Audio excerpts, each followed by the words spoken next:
Hi friends, అందరికీ ద్వితీయ శుభాకాంక్షలు.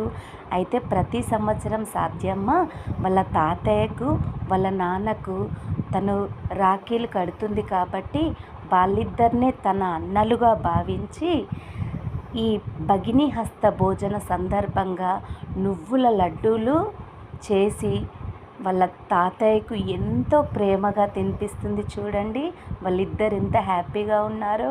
ఇక వాళ్ళ నాన్నకు కూడా ఎంతో ప్రేమగా తినిపించిందండి. నువ్వుల లడ్డూల విషయానికి వస్తే మాత్రం అవి చాలా చాలా టేస్టీగా కుదిరాయండి. వాళ్ళతో పాటు సాధ్యమ్మ కూడా తినేస్తుంది. ఇక వాటి టేస్ట్ ఎలా ఉందో వాళ్ళ నోటితోటే విందాం.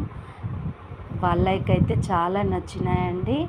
ఇక నువ్వుల లడ్డూలు చేసి భగిని హస్త భోజనం చేసినందుకు సాధ్యమ్మకైతే వాళ్ళ తాతయ్య వాళ్ళ నాన్న అందమైన డ్రెస్సులనైతే బహుమతులుగా ఇచ్చారండి.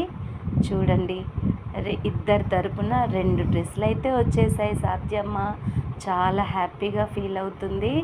అబ్బా, తాతయ్య డబ్బులు కూడా కట్నంగా ఇస్తున్నాడు.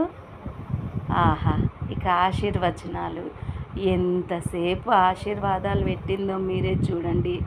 వాళ్ళిద్దరిని అలా చూస్తుంటే నాకైతే 2 కళ్ళు సరిపోలేవండి. అన్ని ఆశీర్వాదాలు ఇచ్చింది. ఇక వాళ్ళ నాన్న నెక్స్ట్, తాత తర్వాత నాన్న కూడా సాధ్యమ్మ ఆశీర్వాదం తీసుకుంటున్నాడు. ఎంత చూడముచ్చటగా ఉందండి ఈ సన్నివేశం.